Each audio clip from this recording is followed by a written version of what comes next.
내가 키우는 소, 염소, 내 가축들, 내 사유재산이잖아요. 그것들을 내가 잡아먹겠다는데 그거를 집에서 잡을 수가 없고 굳이 성막까지 가서 제사 드리고 데려와서 먹어야 된다니 얼마나 이 불편하고 까다롭고 번거롭잖아요. 우리는 굳이 이렇게까지 하는 까닭에 대해서 잘 이해가 안 가요. 이때 당시에 이스라엘 백성들도 아마 그랬을 거예요. 그런데 하나님께서 이런 규례를 두신 목적이 반드시 있겠죠? 어떤 의미에서 이런 규례를 만드셨냐 하면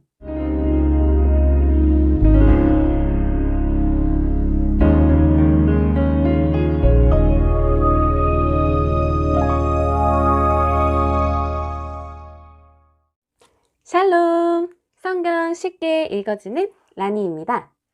오늘은 제가 오랜만에 제사장 모자 다시 한번 써봤어요. 머리가 오늘 너무 엉망이어가지고 어쩔 수 없이 모자를 좀 쓰고 진행을 하도록 하겠습니다. 오늘은 레위기 17장 읽을 차례인데요. 오늘 내용은 사실 앞에서 우리가 배웠던 내용이긴 해요. 그 짐승에 있어서 피와 그 기름덩이는 먹지 말라고 예전에 하나님께서 명하신 적이 있었는데 그 내용이 오늘 또 나와요. 그만큼 엄청나게 중요하다는 뜻이겠죠? 오늘 레위기 17장 읽어보겠습니다. 여호와께서 모세에게 말씀하셨습니다. 아론과 그의 아들들과 이스라엘 모든 백성에게 말하여라. 이것은 여호와께서 명령하신 말씀이다. 누구든지 이스라엘 백성이 소나 양이나 염소를 바칠 때 진 안에서 잡든 진 밖에서 잡든 그것을 회막 곧 성막 입구로 가져가서 여호와께 제물로 바쳐라. 그렇게 하지 않으면 그 사람은 피를 흘린 자로 간주됨으로 자기 백성에게서 끊어질 것이다. 이 규례는 이스라엘 백성이 들판에서 바치려던 제물을 여호와께 곧 회막 입구에 있는 제사장에게 가져와 여호와께 화목제물로 바치게 하기 위한 것이다. 제사장은 회막 입구에 있는 여호와의 제단 쪽으로 그 짐승의 피를 뿌리고 기름을 태워 여호와께 향기로운 제물로 바쳐라. 이제부터 백성은 염소 우상에게 제물을 바치지 마라. 백성은 지금까지 그러한 다른 신들을 섬겨 마치 창녀와 같이 행동했다. 이것은 이스라엘 백성이 지금부터 영원히 지켜야 할 규례이다. 백성에게 또 이렇게 말하여라. 이스라엘 백성이든지 그들 가운데 사는 외국인이든지 번제물이나 희생 제물을 바칠 때는 그 제물을 회막 입구로 가져가서 여호와께 바쳐라. 그렇게 하지 않으면 그 사람은 자기 백성에게서 끊어질 것이다. 자, 1절부터 9절까지 읽어봤는데요. 이거는 지금 무슨 내용이냐면 식용을 목적으로 가축을 생축했을 때의 규례입니다. 구약시대에 이스라엘 사회에서 집에서 주로 사육되던 중요한 가축들은 소나 염소, 양 등이 있었는데요. 이런 짐승들은 모두 풀을 먹고 사는 초식동물이 특징이고 이 유대인들의 여러 제사에서 사용되던 대표적인 제물이었어요. 그리고 또 동시에 식용으로 허락된 정결한 짐승이기도 하고요. 그런데 누구든지 이스라엘 안이나 안팎에서 이 짐승들을 먹기 위해서 소나 양이나 염소를 잡으려면 그 짐승을 성막 입구로 가져와서 반드시 그 지정된 장소에서 짐승을 잡고 하나님께 화목제 제물로 먼저 바쳐야 했다는 거예요. 그렇게 하지 않으면 이 사람은 이 짐승의 흘린 피 때문에 그 피에 대한 책임을 지고 이스라엘 공동체에서 추방당할 것이라고 하셨어요. 여기서 잠깐 우리 복습을 좀 해볼게요. 화목제에 대해서 앞에서 우리가 배웠는데 이 화목제는 이 도축하려는 짐승을 성막 입구로 끌고 와서 번제단 곁에서 이 짐승을 잡는 거예요. 그런 다음에 제사장은 이 짐승의 피를 받아서 번제단에 뿌리고 또 이 짐승에게서 떼어낸 기름덩어리를 번제단 위에서 태우는 거예요. 이렇게 피와 기름은 다 하나님께 먼저 바치고 이 사람들은 이 짐승의 고기를 먹을 수가 있는 거예요. 그런데 이렇게 가축을 잡아먹는 일에도 까다롭게 매번 성막까지 와가지고 그 입구에서 짐승을 잡고 제사를 드리고 이 짐승을 잡아먹을 수가 있었다는 건데 우리는 굳이 이렇게까지 하는 까닭에 대해서 잘 이해가 안 가요. 이때 당시에 이스라엘 백성들도 아마 그랬을 거예요. 내가 키우는 소, 염소, 내 가축들, 내 사유재산이잖아요. 그것들을 내가 잡아먹겠다는데 그거를 집에서 잡을 수가 없고 굳이 성막까지 가서 제사 드리고 데려와서 먹어야 된다니 얼마나 이 불편하고 까다롭고 번거롭잖아요. 굉장히 어떻게 보면 성가신 법이죠. 그런데 하나님께서 이런 규례를 두신 목적이 반드시 있겠죠? 어떤 의미에서 이런 규례를 만드셨냐 하면 하나님께서는 이때 당시에 이스라엘 백성들이 짐승을 아무 데서나 잡게 되면 나중에 이 사람들이 장차 가나안 땅에 들어갔을 때 가나안 땅에 들어갔을 때 그 땅의 우상들에게 재물을 바칠 유혹에 빠지기 쉬울 것이라고 생각을 하셔서 이렇게 규례를 정하신 거래요.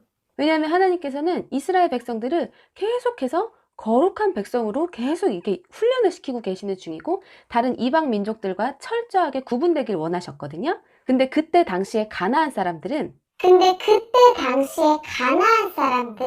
아무 데서나 그냥 짐승을 잡아서 곳곳에 사당해서 우상을 숭배하고 있었기 때문에 그런 우상 숭배의 위험을 사전에 차단하시기 위해서 이렇게 제사를 지낼 때는 물론이고 식용을 위해서 짐승을 잡을 때에도 굳이 성막 안쪽에서 잡으라고 하신 거예요. 그래서 정리하자면 이스라엘 백성들은 가축을 잡아먹을 때 제사용이 아니라 비록 식용일지라도 반드시 그 생축을 하나님의 성막으로 이끌고 와서 번제단의 북쪽 뜰 정해진 장소에서 짐승을 잡아야 한다는 거고요. 잡은 짐승의 고기 중에서 피와 기름덩이는 반드시 하나님께 화목제로 먼저 바쳐야 된다는 거죠. 그리고 7절에 염소 우상이라고 언급이 되는데요. 이 염소 우상이 뭐냐면 이 이스라엘 사람들이 지금은 광야 생활을 하고 있지만 불과 얼마 전까지만 해도 이제 이집트 땅에서 노예 생활을 하고 있었잖아요. 근데 그때 당시에 이집트 사람들은 각각의 도시나 어떤 부족의 수호신으로 이런 짐승들의 조각상을 만들어서 그거를 이렇게 숭배하고 섬겼다고 해요. 그 중에 대표적인 게 아피스라고 불리는 황소 우상이 있고요.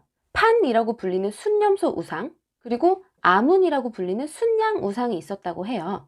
그래서 이스라엘 백성들은 이렇게 짐승을 조각상을 갖다 놓고 우상을 숭배하는 그런 문화에서 긴 시간을 살았기 때문에 그게 이제 어느 정도 몸에 배어 있단 말이에요. 그런 문화가. 그래서 하나님께서는 더더욱이 이런 부분에 더 신경 써서 막 그런 거를 차단하시려고 노력을 하신 거예요. 하나님이 제일 싫어하는 게 우상 숭배잖아요. 10계명이 제1계명인 거 아시죠? 이스라엘 백성들이 지금은 광야에서 하나님의 인도하심에 따라 움직이고 있지만 나중에 그 하나님께서 예비해 두신 젖과 꿀이 흐르는 가나안 땅에 들어가게 되면 거기서는 이제 또 막 칠렐레 팔렐레 하게 될 확률이 굉장히 높기 때문에 미리부터 굉장히 이런 거를 이제 교육을 시키시는 거예요. 그리고 이제 나머지 내용 다시 읽어볼게요. 10절. 이스라엘 백성이든지 그들 가운데 사는 외국인이든지 피를 먹으면 나는 그에게서 얼굴을 돌리고 그를 내 백성에게서 끊을 것이다. 몸의 생명은 피에 있기 때문이다. 또 나는 제단 위에서 너희의 죄를 씻는 데 쓰라고 피를 주었다. 피가 곧 생명이기 때문에 피로 죄를 씻을 수 있는 것이다. 그러므로 내가 이스라엘 백성에게 이렇게 말한다. 너희는 누구도 피를 먹지 말며 너희 가운데서 사는 외국인도 피를 먹지 마라. 이스라엘 백성이든지 그들 가운데 사는 외국인이든지 먹어도 되는 짐승이나 새를 사냥하여 잡았을 때는 그 피를 땅 위에 쏟고 흙으로 덮어라. 모든 생물에게 피는 곧 생명이기 때문이다. 그러므로 내가 이스라엘 백성에게 말한다. 너희는 어떤 생물이든지 그 생물의 피를 먹지 마라. 모든 생물의 생명은 그 피에 있기 때문이다. 누구든지 피를 먹는 사람은 백성에게서 끊어질 것이다.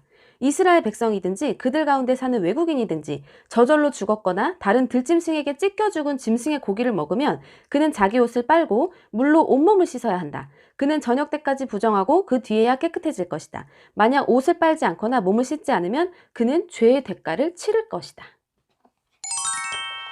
네, 오늘 17장 내용 여기까지고요. 하나님께서 다시 한번 강조하시는 내용은 절대로 피를 먹지 마라 입니다. 피는 생명을 뜻하는 거기 때문에요. 죄를 씻기 위해서는 반드시 피가 사용되어야 합니다. 하나님은 모든 육체에 있는 생명이 다 그것들의 피에 있다고 말씀하시면서 피와 생명을 하나로 간주하셨어요.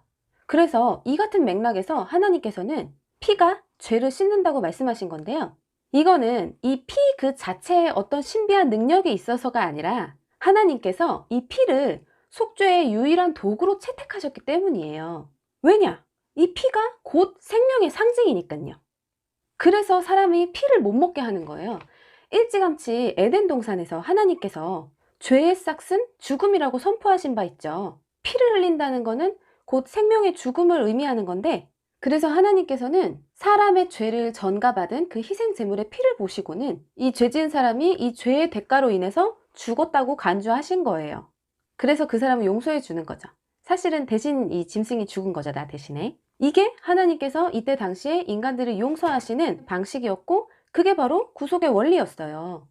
그리고 나중 돼서는 이제 더 이상 이 인간의 죄가 이 희생 제물의 피로 더 이상 감당이 되지 않을 정도가 됐을 때는 하나님께서 메시아 예수를 통해서 온 인류의 죄를 한 방에 다 씻어주셨죠. 어쨌든 그래서 피는 오직 죄를 사하는 거룩한 용도로만 사용됐었어요. 그리고 또 모든 생명의 주관자는 하나님이시잖아요.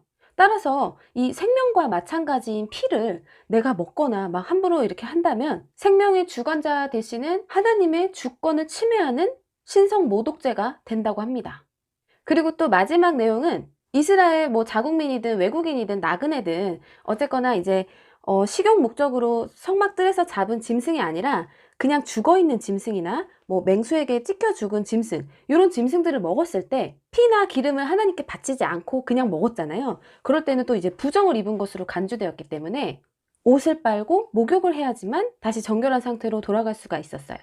만약에 그렇게 출처가 불분명한 고기를 먹고도 옷을 빨거나 목욕을 하지 않은 사람들은 반드시 그에 따른 죄의 대가를 치르게 한다고 또 엄중히 말씀을 하셨는데요.